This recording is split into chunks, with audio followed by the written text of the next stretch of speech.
ne serait-ce que chanter pour Alpha. On va chanter pour Alpha en disant joyeux anniversaire Alpha. Et on va y aller. On va y aller. On attend que le signal soit donné. Nous allons y aller. On a le feu, il est donné. Oh là là, le feu il tarde. Et il tarde. On va faire le journaliste. Juste pour faire la fête. Le feu il tarde. Et le goût est donné. Non, pas encore. Nous y sommes prêts. Vive la débandade avec les architectes. On est habitués à ça, hein, ne comptez pas. Oh, nous sommes encore en plein feu rouge. Hein. Il faut patienter. Il faut patienter. D'ici là, joyeux anniversaire. Joyeux anniversaire. Joyeux anniversaire.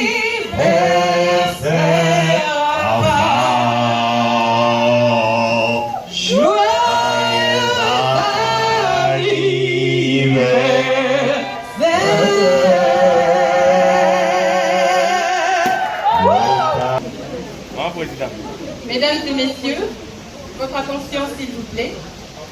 Nous avons été là pour réfléchir. Maintenant, nous avons mangé, nous buvons, nous échangeons. Nous sommes en plein vif, mais il paraît qu'après avoir mangé, il faut avoir un dessert. Et notre dessert sera notre cadeau, notre gâteau, je voulais dire, d'anniversaire. Et je vais nous inviter, s'il vous plaît, à ne... C'est tout ce que l'homme a fait. Ce qui veut dire, dans la vie, on a ces deux conditions, et naturelles et artificielles. Ainsi que tout à l'heure, on parlait par le premier intervenant, le prof, que voilà, l'environnement, l'écosystème est fractionné. C'est l'homme qui vient fractionner avec ce qu'il vient réaliser, les bâtiments, les rues, les avenues et consorts. Mais en forêt, l'environnement revient purement au seul écosystème parce qu'il n'y a que deux écosystèmes, c'est-à-dire que ceux qui existent doivent toujours être là. Vous voulez construire votre maison, vous coupez les petits arbres dans 10 ans, doivent couper ces arbres. Après les noter. L'équité. L'équité intragénérationnelle, donc la génération actuelle, et l'équité intergénérationnelle. Inter, c'est entre. Intra, c'est pendant. Pendant que nous sommes ici, les ressources que nous avons, s'il y a l'équité, tout le monde doit en bénéficier. Ça, c'est intra. C'est-à-dire, s'il y a de maïs, tout le monde doit en bouffer. Tandis que inter, c'est-à-dire qu'il y a d'autres fruitures qui doivent aussi trouver des maïs. Pas question d'épouser tous les minéraux qu'on a aujourd'hui, et celui qui viendra dans 100 ans ne trouve rien, parce que ça s'épuise.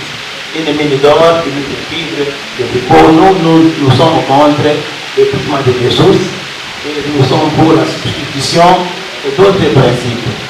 Là, c'était les deux, comment dirais-je, principes, bien concepts que je voulais qu'on mette en exergue. Mais de toute façon, le premier intervenant, c'est un bon environnementaliste. Hein? Tout premier là, le prof, il a essayé de faire. Ah, il est là. C'est mon environnementaliste, il a beaucoup parlé de Madira, de l'écosystème. Félicitations, c'est bon. Content de vous. Alors, nous passons directement aux études environnementales. Alors, le concept environnement, comme j'en parlais tout à l'heure, conditions naturelles, donc tout, la faune, flore, tout ce que l'homme a créé, et les concepts que l'homme a créé, il y a des interactions qui se font. Et ça caractérise le milieu de vie. L'environnement n'est pas uniforme. Un poisson n'est pas le même que celui d'un taille. Donc toujours, un environnement qui est capable de décrire son environnement avant de parler des impacts. Parce que tout ce que vous faites, tout acteur que vous faites, a toujours une implication sur l'environnement. Un projet, un programme, une politique, tous les états environnementaux sont là pour essayer de gérer tous les méfaits de tous les projets, même des méfaits aussi par hasard, de sorte que tout ce que nous faisons puisse s'intégrer harmonieusement. Quand on dit impact sur l'environnement, ça veut dire impact sur l'eau, impact sur l'air, le sol, la faune, la flore, ou bien la roche. Et bien sûr, la faune des animaux, mais nous sommes des animaux aussi. Sauf que... Mais cela n'empêche pas qu'il y ait plusieurs études environnementales qui existent déjà, que vous avez eu à énumérer de manière générale. Mais que pouvez-vous nous dire sur ces études ici au Congo? Quelles sont les études qui sont plus ou moins effectuées, je dirais, dans un contexte ou dans un cadre plus ou moins opérationnel? Quelles sont les différentes études qui sont effectuées ici au Congo? Quels sont les principaux acteurs qui participent à cela? Est-ce que c'est une question qui est exclusivement réservée ou prioritairement réservée aux environnementalistes, aux architectes, urbanistes, ou il y a d'autres corps de métier qui peuvent aussi interagir dans ces études? La deuxième question, les projections. Donc, je me dis que les questions relatives au confort sont aussi liées au climat. Alors, parlant du climat, j'étais en train de réfléchir parce que le professeur André Dehert, qui est aussi l'un des pionniers dans les études sur l'architecture bioclimatique, il a d'ailleurs proposé un traité d'architecture et d'urbanisme bioclimatique à ce sujet. Et donc, là-dessus, il propose une réflexion. Il dit, souvent, dans les climats chauds, humides que l'on rencontre en Afrique, en Amérique latine aussi, et dans quelques pays en Asie, il dit qu'il est plus difficile d'aboutir à une architecture passive, confortable, puisque le niveau de confort attendu aujourd'hui par les occupants ne permettent plus, justement, sous ces climats, d'adopter des solutions de type vernaculaire ou naturel.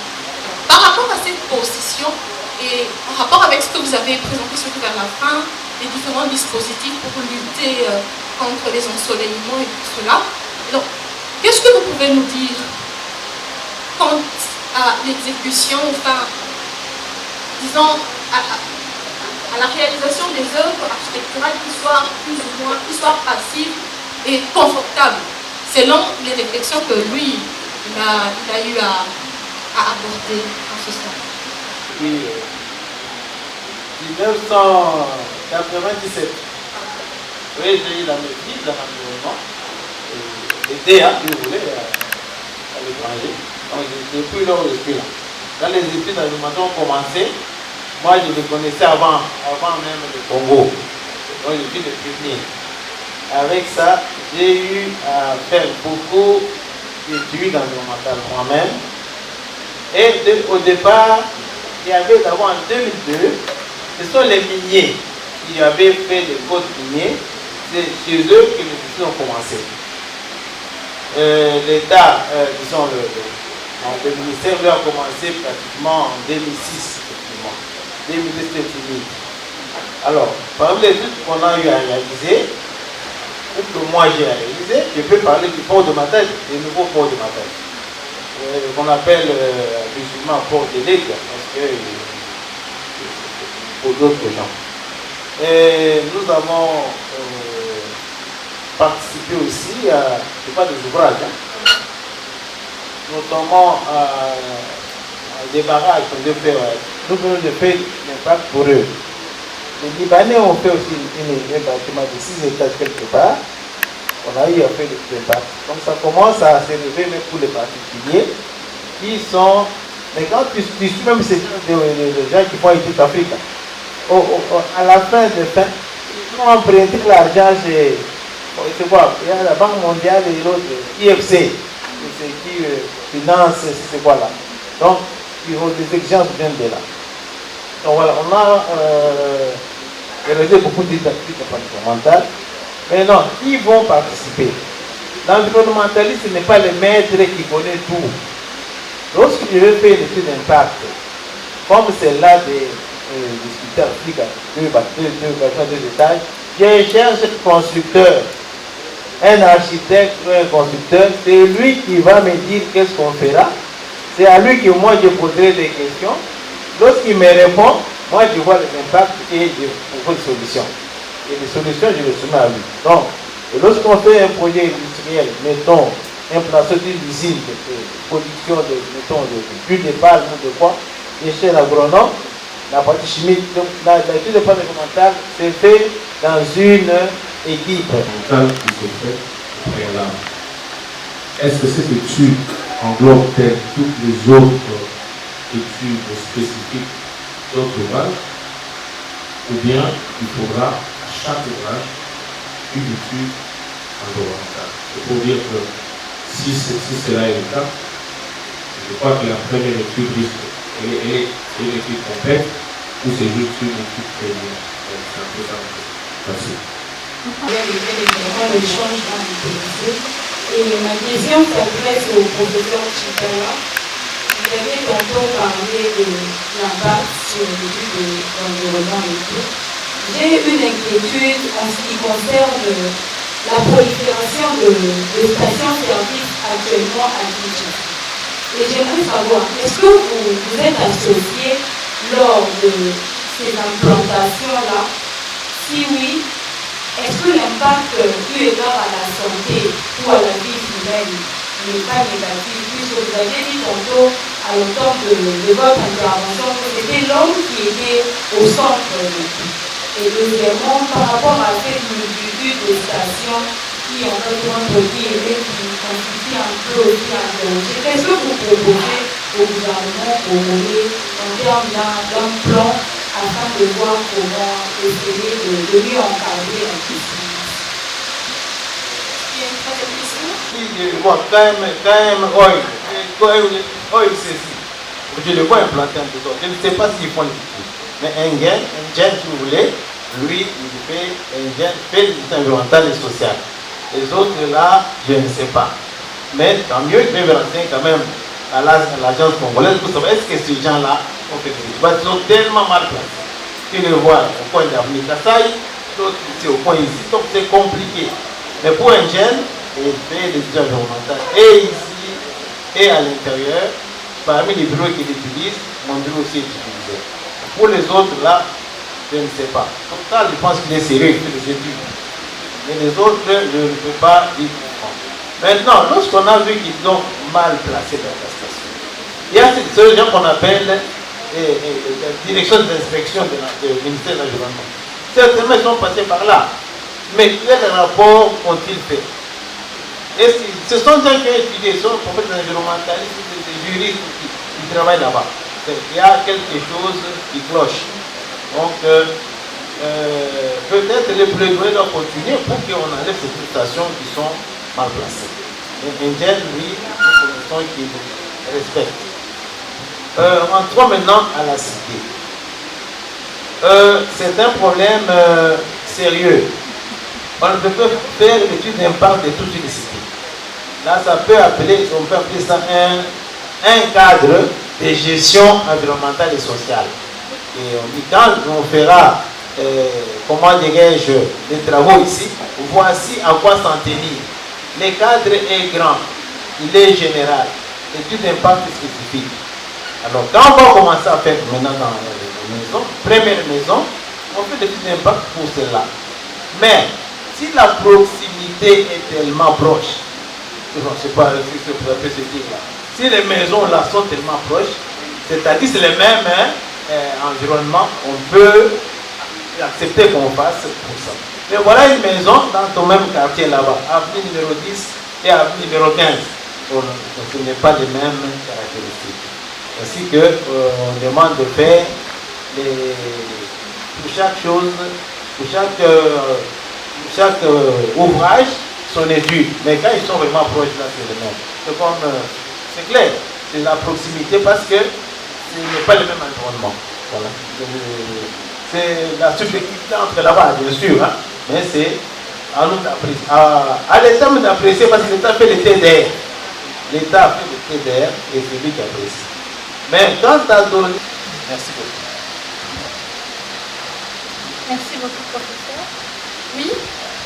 Il nous arrive généralement de commencer un projet en 2000 par exemple, et vous terminez ce même projet 10 ans après.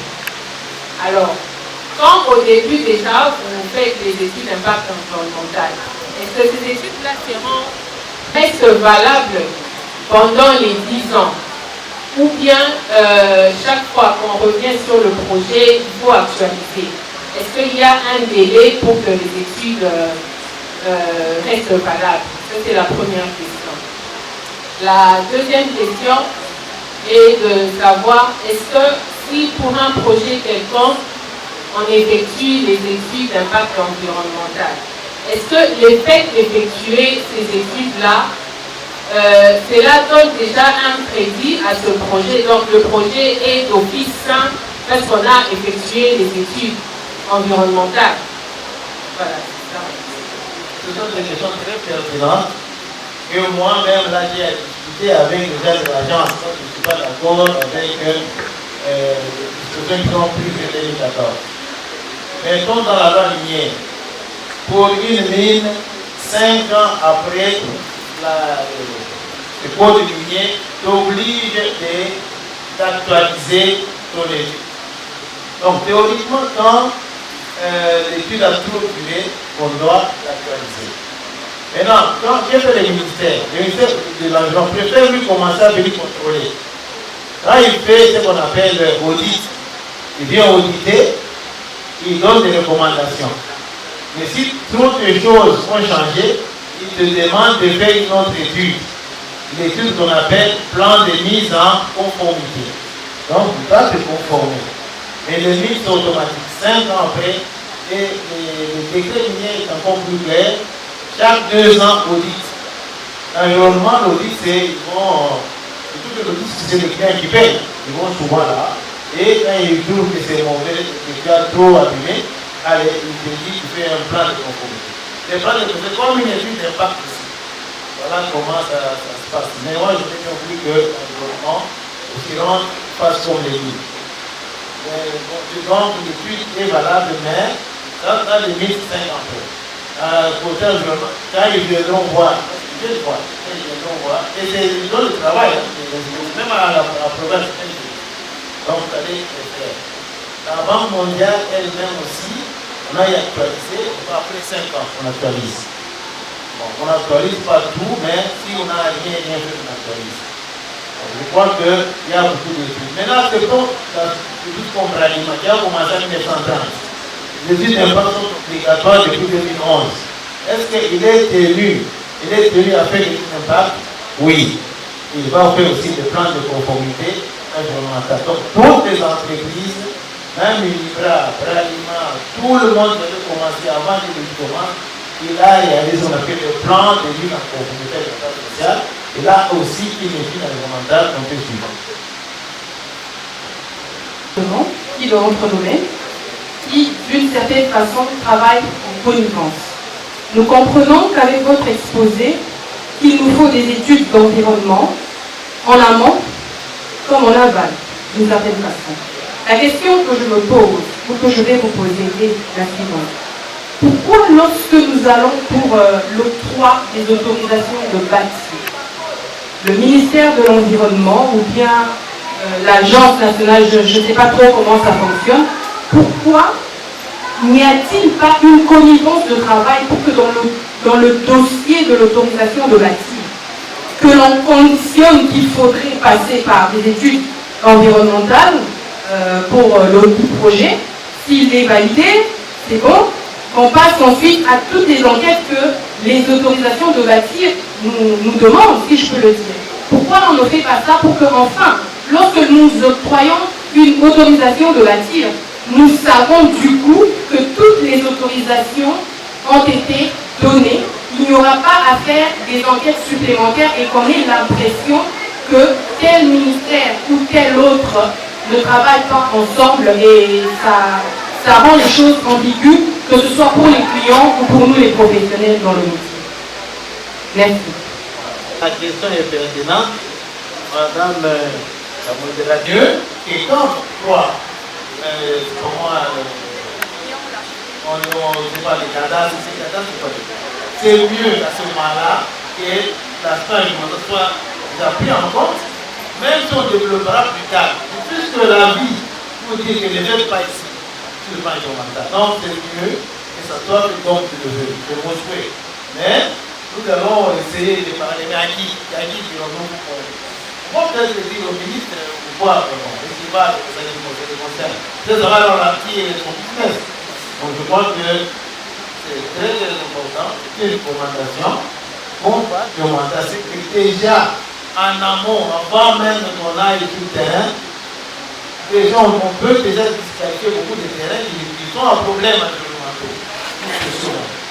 Voilà, je pense à une recommandation de la pays. L'intention, pardon. Alors, pendant que les professeurs sont en train de regagner leur place, nous allons les accompagner par les applaudissements, encouragement. Lentement et sûrement, nous tendons vers la fin de notre activité. Et donc, comme on l'avait annoncé au tout début, qu'à l'issue de cette journée, il y aura toute une série de recommandations qui seront rédigées et envoyées aux différentes structures spécialisées, d'une part, et d'autre part, ces recommandations vont fournir de base pour justement pour que l'Association des femmes architectes au Congo puisse organiser des différentes formations sur base de ce qui a été dit ici, sur base de ce qui a été échangé et partagé. Et donc, comme on est en train de chuter, nous allons inviter Madame la Présidente de la FAC, Madame Betty Numbi, de Tokyo, je pense. Et elle va également nous donner la suite du programme pour clôturer en beauté cette journée.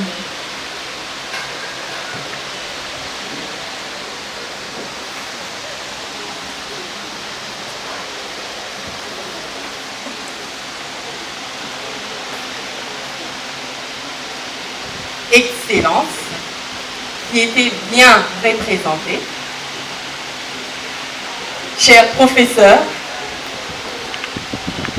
distingués invités, consoeurs et confrères, mesdames et messieurs, je commence par dire merci.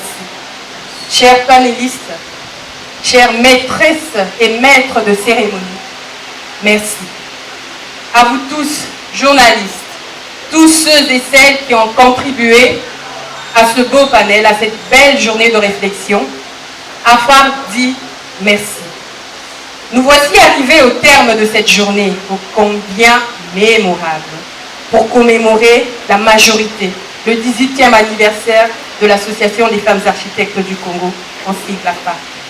Nous avons été plus que nourris, mieux enrichis par le contenu des communications de différents éminents orateurs qui se sont succédés devant cette tribune.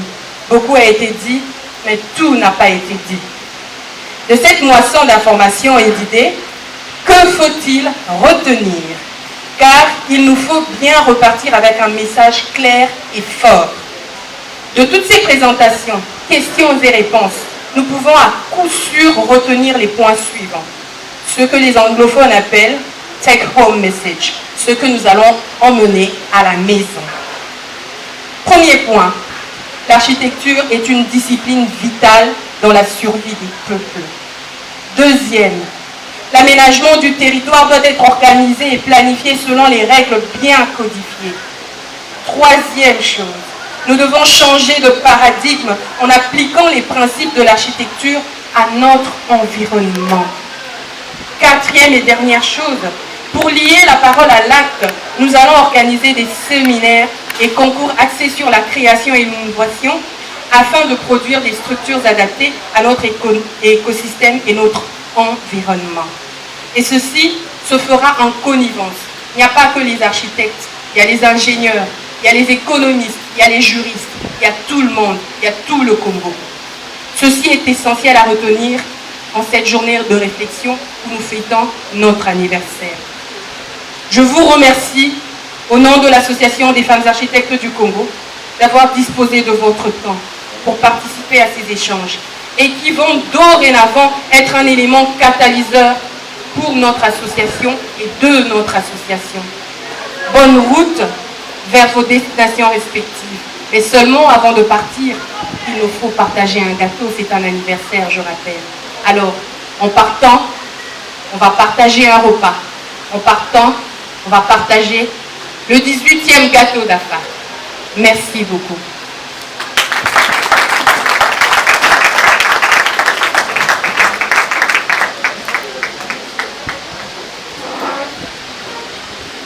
Nous allons suivre les directives protocolaires pour le partage de gâteaux. Et pour cette... Bonjour, je suis Madame Sandra Mianda Kumba, secrétaire générale de l'Association des femmes architectes du Congo.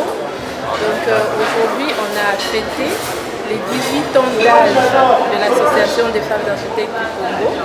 Pour l'occasion, on n'a pas voulu fêter ça comme une fête traditionnelle par rapport aux problématiques liées à notre profession en RDC. On a voulu en faire une journée de réflexion, une journée d'échange entre professionnels de métier, entre professionnels de métier, entre autres les environnementalistes, entre autres les personnes politiques qui sont en train de nous diriger. Donc ça a été une journée forte en émotion, en partage. Donc tout s'est bien passé, Dieu merci. Et ce qui est plus mieux, c'est qu'à la fin de cette journée, nous avons pu faire des recommandations,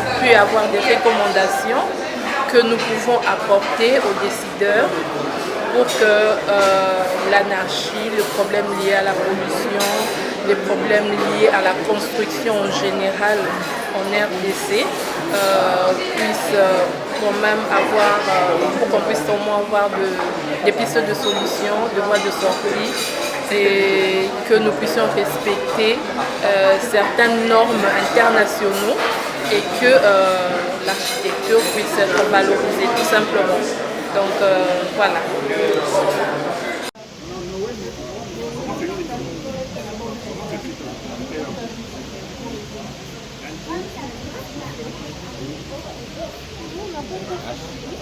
Il n'y a pas H. Oui, la kako kanga bagato photo biso moko bokangi biso photo te. Zanaka. Bango yeyo bazana ba appareil professionnel. Bravo. Pardon, papa, non là le mot. Attends. Voilà. Attends, toi-même tu veux parler. Mon président. Mesdames et messieurs, votre attention s'il vous plaît. Nous avons été là pour réfléchir. Maintenant, nous avons mangé, nous buvons, nous échangeons. Nous sommes en plein vif, mais il paraît qu'après avoir mangé, il faut avoir un dessert. Et notre dessert sera notre cadeau, notre gâteau, je voulais dire, d'anniversaire. Et je vais nous inviter, s'il vous plaît, à ne serait-ce que chanter pour Afar. On va chanter pour Afar en disant joyeux anniversaire Afar. Et on va y aller. On attend que le signal soit donné. Nous allons y aller.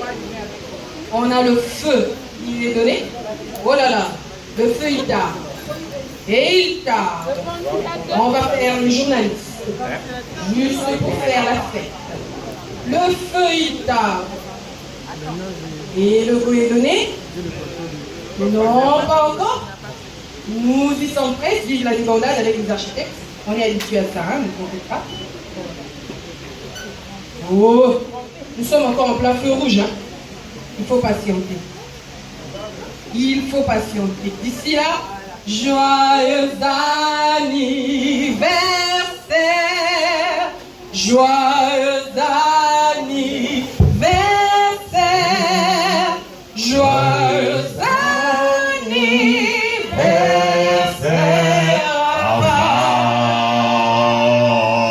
Joyeux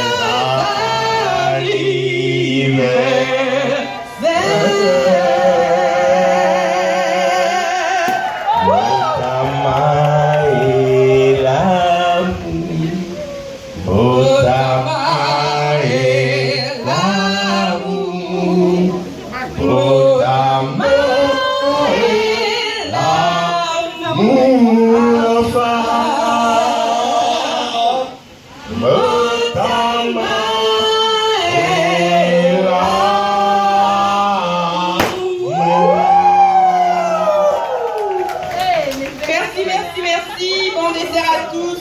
Merci encore d'être. Attends, on va enlever les pétales dans les verres. Merci. Tant mieux. Ah, faut me laisser.